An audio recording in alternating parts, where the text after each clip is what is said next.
Momento para hablar en a buenas horas con Narváez Quintero, consejero de Agricultura, Ganadería, Pesca y Soberanía Alimentaria del Gobierno de Canarias. ¿Qué tal? ¿Cómo estamos? Muy buenos días, muy bien, ¿qué tal? Bueno, encantado de saludar a Narváez Quintero, de charlar con él en este ratito de directo en un día también de máxima actividad, con lo cual le agradezco también nuestra participación, porque si no me equivoco, dentro de poquito también continúa el pleno, ¿no?, en el Parlamento de Canarias. Sí, efectivamente, ayer empezaba este pleno de esta semana y continúa ahora dentro de un par de minutos. Tenemos que volver, nada más a las 9 tenemos que estar ahí, con lo cual ahora estoy en la oficina y tenemos que salir para el pleno para continuar la actividad. Bueno, entonces voy a intentar sintetizar toda la información, concentrarla para poder extraer el máximo de datos posibles de esta charla. Y uno de ellos, empezamos si le parece al consejero, es por lo que ayer veíamos, ¿no? Esa aprobación por parte del Consejo de Ministros de ese Real Decreto específico para La Palma, que sobre todo, pues, bueno, va a ayudar al sector primario y que era una de las grandes dudas de saber si esto iba a llegar antes de final de año. Un poco de balón de oxígeno, ¿no? También precisamente para el sector primario allí. Sí, es verdad que estamos esperando primero esta promesa y este compromiso que había con el sector primario de La Palma, fundamentalmente, que también es verdad que llega un año tarde, pero bueno, llega, porque este dinero de los 100 millones que se había comprometido el Estado a poner anualmente, igual que la comunidad autónoma, 50 millones anualmente durante mínimo 4 años, en la comunidad autónoma este es el tercer año que lo ponen los presupuestos y el Estado solo ha pagado una anualidad, le faltan por pagar dos. Ahora parece que paga esta anualidad, que va a ser importante porque va a ir directamente casi una gran parte de este dinero al sector primario para la reconstrucción de las fincas, importantísimo, las fincas agrarias que fueron sepultadas por el volcán. Es verdad que tenemos que leerlo bien y viendo el decreto que salió y que se publicó. Bueno, es verdad que no es una ayuda directa, sino intenta compensar con el déficit. Vamos a ver cómo termina, porque no es que el gobierno lo dé directamente, hay que leerlo, sino que de alguna manera, digamos, con el remanente superávit que puede tener la comunidad autónoma, puede coger ese dinero para La Palma.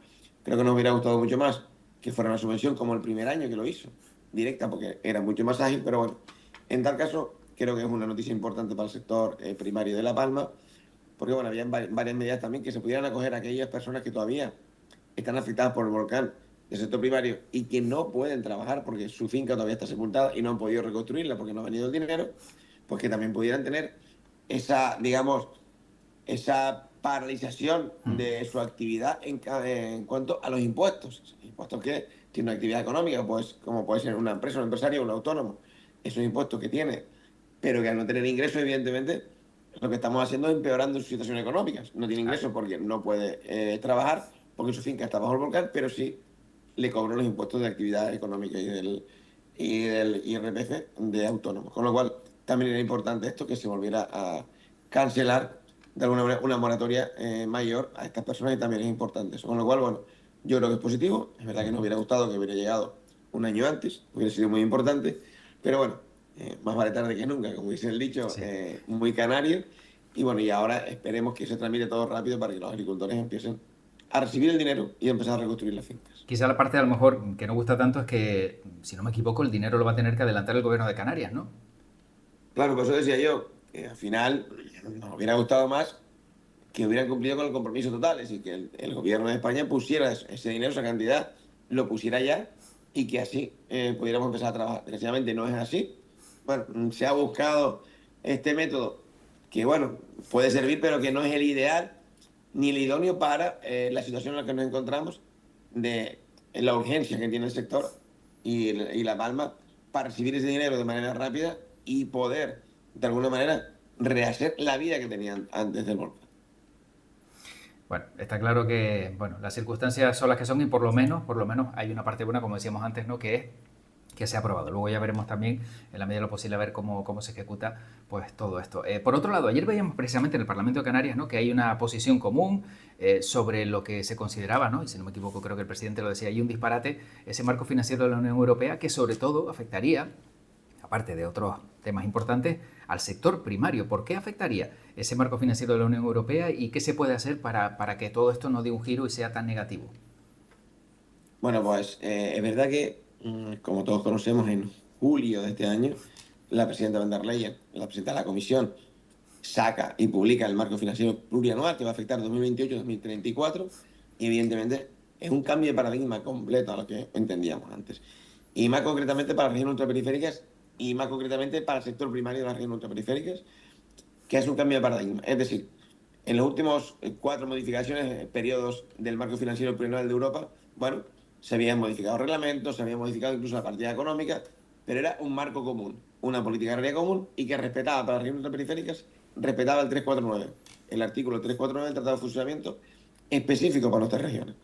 Este no lo respeta, deja la política agraria común y la mete en una política nacional, es decir, Europa se desentiende de una política común europea en la agricultura, la ganadería y la pesca. Se desentiende completamente. Y le da el dinero a los Estados miembros y serán los Estados los que tienen que hacer el reglamento y dar las ayudas. Es decir, con un agravante, una reducción en la agricultura de más del 22% de los fondos y en pesca una reducción del 60% de los fondos. Y eso es real. Claro, ¿qué pasa? Que ahora tenemos que la agricultura y la ganadería de la RUP y también del resto de Europa van a tener que competir con inmigración, con transporte, con vivienda, con servicios sociales, con defensa. Bueno, es decir, al final mete 18 intervenciones que Europa tenía un reglamento específico para toda Europa Ujú. y para RUP algo diferenciado, un reglamento único. Tenía una partida específica. Oye, el POSEI tenía una partida todos los años para todas las regiones ultraperiféricas. Pero la PAC, el pilar 1, también para el resto de Europa, tenía un marco específico y una cantidad económica. El FEMPA, el Fondo Europeo Marítimo Pesquero y de Agricultura, también tenía una partida específica. Y para RUP también la tenía. Ahora desaparece. No hay una partida específica ni hay un reglamento específico para la RUP. Con lo cual, vamos a ir a un saco donde el Estado miembro podrá decidir y vamos a tener que luchar y defender al sector primario de la RUP, no solo con las otras 16 comunidades autónomas de España, ¿vale? En un trato de igualdad, que no somos iguales, Ujú. porque Europa lo reconoce, somos región ultraperiférica. Claro. Pero aparte de eso, con el resto del sector primario de España, vamos a tener que luchar con transporte, con políticas de transporte, con políticas de inmigración, con políticas de defensa. Es decir, al final tendrá que el gobierno decidir sus prioridades, ¿no? Y ahí podemos encontrarnos en que ese reparto no es justo para el sector primario y tampoco para el sector primario de la RUP, con lo cual es un momento muy complicado y evidentemente estamos frontalmente en contra de este nuevo marco financiero. ¿Pero es posible revertir esa situación o ven ustedes que va a ser muy difícil que se dé un paso atrás por Europa? No es, todavía hay posibilidades, tenemos hasta el 2027 finales que se aprueba, Ujú. hay muchas posibilidades, estamos trabajando y ya llevamos trabajando meses en esto desde que, desde que se publicó, hemos ido a Bruselas, nos hemos reunido con los comisarios, hemos hecho una reunión importante donde estaba Fernando Clavijo el 14 de octubre, primero, y con los presidentes de la RUP también, y todo el sector, para reclamar al Parlamento Europeo, con los diferentes grupos parlamentarios, esta situación, donde ellos lo entendieron y han marcado una resolución que están en contra del marco financiero y que votarán en contra si sigue para RUP, en este caso, y para la agricultura, sector primario, si este marco financiero sigue como tal. También el presidente de Canarias, Fernando Clavijo, estuvo la semana pasada también con los presidentes de la RUP y reunido con 4 comisarios, evidentemente, el de Transporte y Turismo, estuvo reunido con el de Agricultura, con el de Pesca y con Fito como el vicepresidente y con el de Regiones y el Ujú. comisario de Regiones. Con lo cual, también se les planteó, hemos mandado también una carta al gobierno de España y ya el gobierno francés y presidente ya han mandado una carta a la presidenta de la Comisión, a Ursula von der Leyen, posicionándole en contra de este marco financiero para la RUP. Esperemos que el presidente del gobierno de España, como así ha dicho el ministro, que lo ha manifestado, que está en contra también, lo haga. Y esperemos también que el presidente del gobierno de Portugal también lo haga, porque son las 3 regiones ultraperiféricas que tenemos que defender el status quo de las regiones ultraperiféricas. ¿Por qué? Porque vamos siempre a seguir siendo región ultraperiférica. Es que Claro. parece que, oye, que ya no lo somos, ¿no? Porque tú dices, oye, es verdad que estaban aquellos países, oye, que tenían una renta baja y que ahora ha subido, muy bien. Oye, modificas tu estatus social y económico y en vez de ser perceptor de ayuda, ahora ingresas y eres, ya no eres tan perceptor, sino das más de lo que recibes. Bueno, Ujú. según el estatuto, porque entran también países nuevos que tienen una situación económica mucho más difícil y hay que ayudar. Claro. Pero es que la región ultraperiférica seguiremos siendo islas en el Atlántico, a 1500 kilómetros de la península, separadas, fragmentadas. Ese estatus no cambia. Es decir, nosotros, otro estatus económico y social puede cambiar, sí, pero el estatus de isla, de región ultraperiférica, no va a cambiar. Efectivamente. Con lo cual hay que entender a Europa que seguimos siendo región ultraperiférica y lo vamos a seguir siendo de por vida, a no ser que consigan unir las islas y cogerlas a todas y pegarlas al continente. Bueno, si lo consiguen ya, no diré esto, ¿no? Pero en definitiva, esa es nuestra reivindicación, seguir teniendo un estatus específico, porque si no, evidentemente, las condiciones del sector primario y de toda Canarias se van a ver afectadas, porque es que a veces los ciudadanos no vemos eh, lo que nos afecta los fondos europeos, en este caso los fondos de cohesión para regiones periféricas, y nos afectan en el día a día, ¿eh? Nos afectan en el sector primario, en la cesta de la compra, en nuestra alimentación sin duda, en el paisaje que genera el sector primario, en la lucha contra el cambio climático que genera el sector primario, en el mantenimiento del mundo rural y de la población en nuestros municipios más rurales, nuestras zonas más rurales, pero después también afecta al transporte, ¿eh? También afecta a las comunicaciones, es decir, afecta a muchas cosas. Lo que pasa es que evidentemente lo tenemos arraigado, porque tenemos un status quo de región ultraperiférica y lo tenemos consolidado.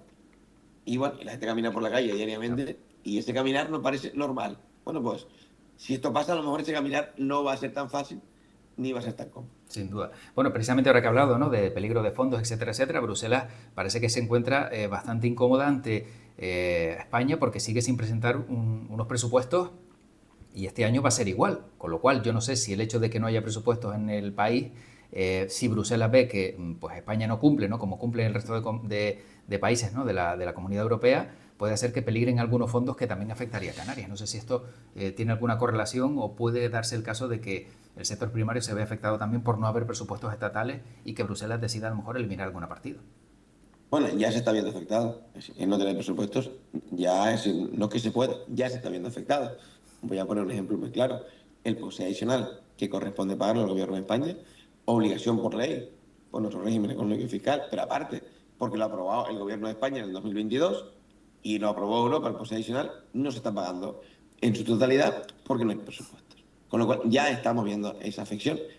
A los ganaderos, 7.000, más de 7.400 ganaderos y agricultores de Canarias van a ver mermado el condicionante de ayuda, esa ayuda al complemento a los sobrecostes que tiene producir alimentos en Canarias, esa ayuda de sobrecostes la van a ver mermada casi un 11% porque el gobierno de España no paga el POSE adicional.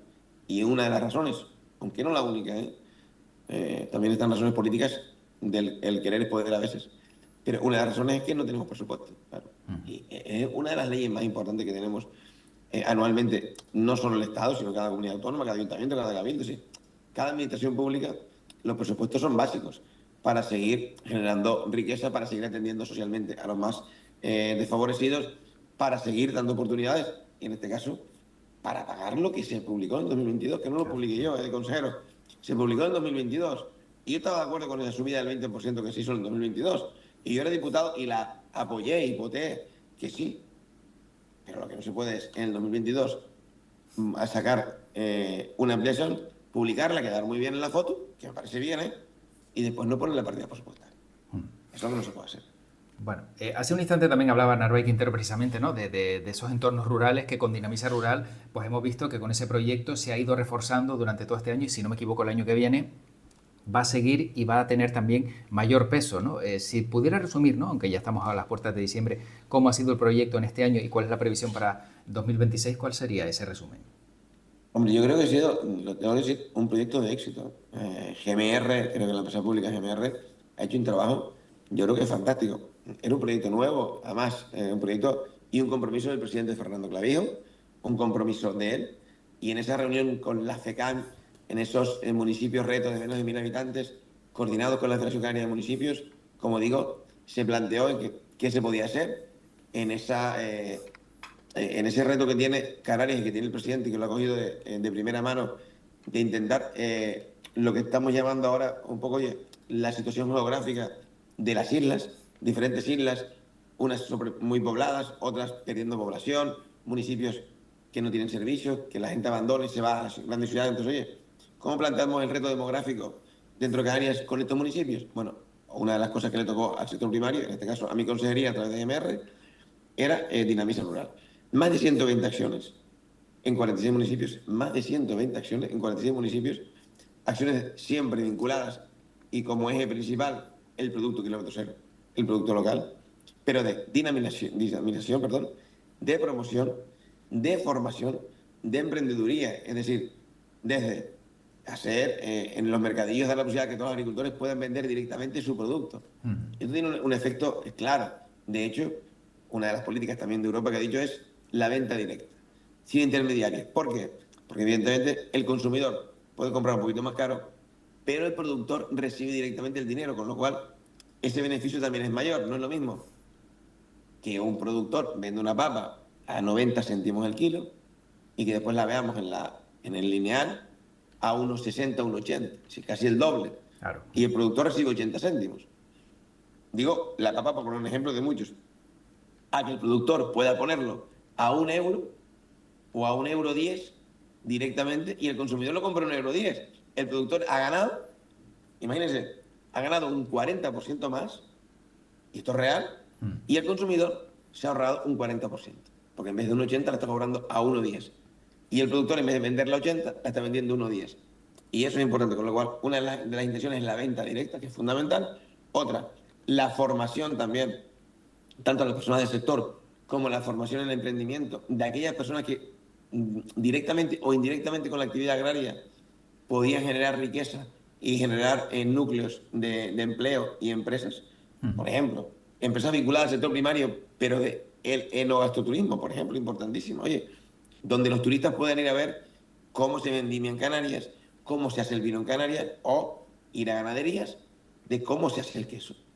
Y eso está funcionando. Y al final es una actividad complementaria que tiene el sector primario y es una renta complementaria, ¿no? Y también, lo que decía, oye, de promoción también y de poner en valor que vivir en un entorno rural, en un municipio pequeño, es calidad de vida, por una parte, yo creo que eso es importante.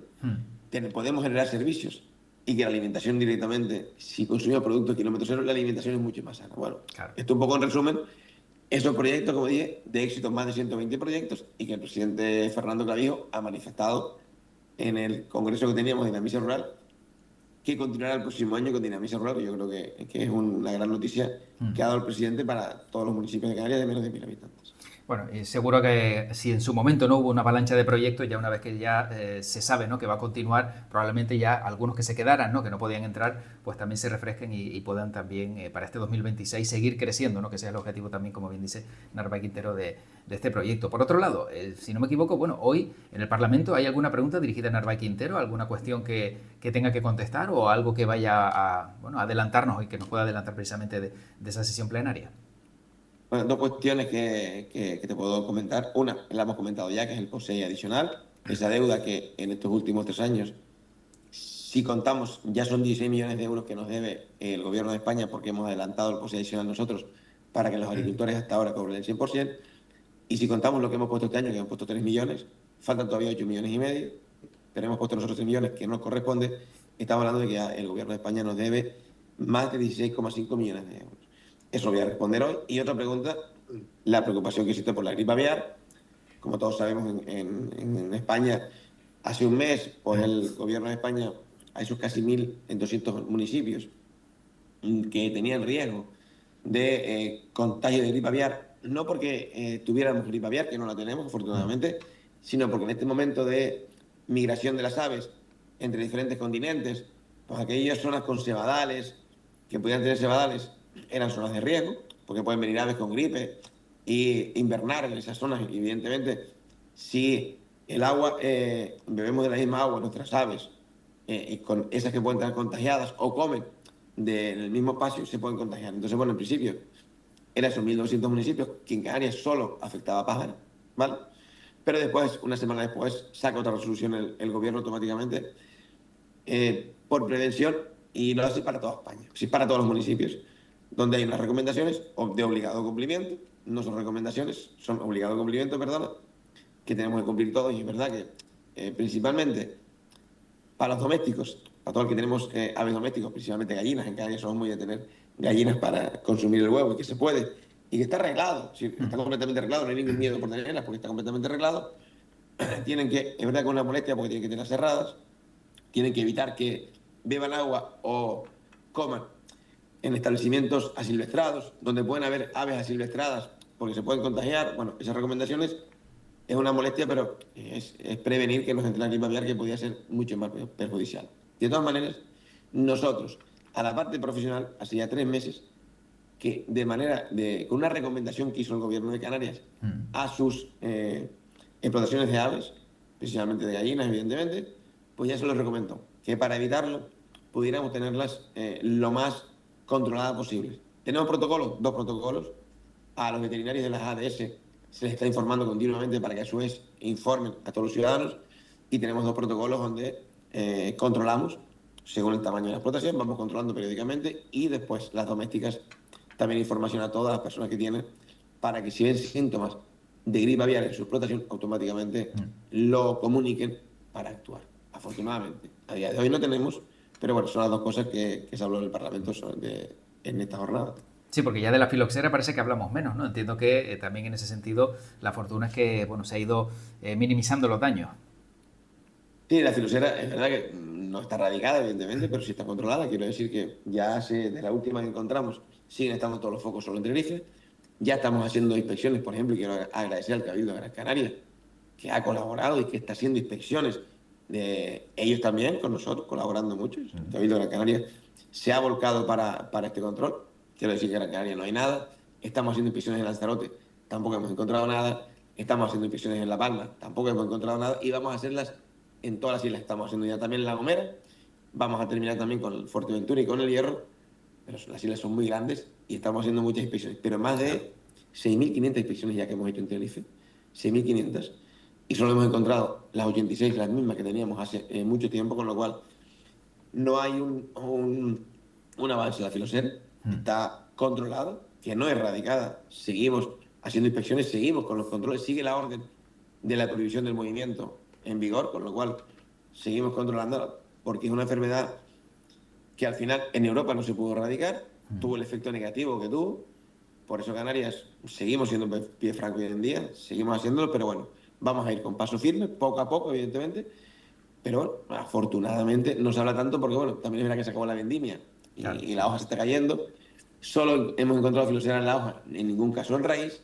La hoja se está cayendo y cuando se caiga la hoja, pues no la vamos a poder detectar. Al final, pues estamos corriendo ahora a hacer las inspecciones. Dentro de poco se acabará la hoja y no podemos detectarlas. Pero también hemos dado gratuitamente una herramienta, que es un EPI, a todos los viticultores de Tagarronte Centejo, del Orotava y de Wimmer, que son las tres DO donde se han encontrado esos pequeños focos de filosera, para que de manera preventiva le demos un tratamiento que elimina la filosera de la hoja, y si no la tienes, por lo menos evita que entre. Y se ha dado gratuitamente a todos los viticultores que Claro. están en DO, a los que no están en DO, incluso a los viticultores que hacen vino para su casita, vino Sí, sí. para uso doméstico, también se ha dado gratuitamente. Bueno, lo importante es eso, que, ¿no? que se haya acotado, como bien dice Narváez Quintero, y como se tiene que marchar ya en 30 segundos, la cesta de la compra más cara en Canarias, llega la Navidad, ¿qué recomendación hace el consejero? Porque claro, esto nos va a doler el bolsillo, y de qué manera poder tener algo en la mesa para esta fiesta. Bueno, yo primero recomiendo siempre algo muy básico, que es consumir producto local, producto canario. Yo creo que está en un momento, ¿verdad?, donde vamos a compartir con muchas personas, familiares, amigos, momentos importantes, muy importantes, recuerdos, y en ese compartir siempre hay una comida, ¿verdad? Siempre hay algo que echarse a la boca, porque es la mejor manera de compartir que tenemos los ciudadanos, y más en esta fecha. Con lo cual, yo lo que recomiendo es que consumamos producto local, que cuando compremos consumamos producto local, porque no solo estaremos consumiendo un producto mucho más sano lo digo, estaremos luchando contra el cambio climático, huella de carbono, kilómetro cero, evidentemente, y estaremos ayudando a nuestro paisaje, estaremos ayudando a evitar los incendios como hacen las ovejas bomberos en Gran Canaria y también en Tenerife ya, que gracias a las ovejas, gracias a los ganaderos que hacen transhumancia y pastoreo, limpiamos los montes y hacemos prevención de los incendios.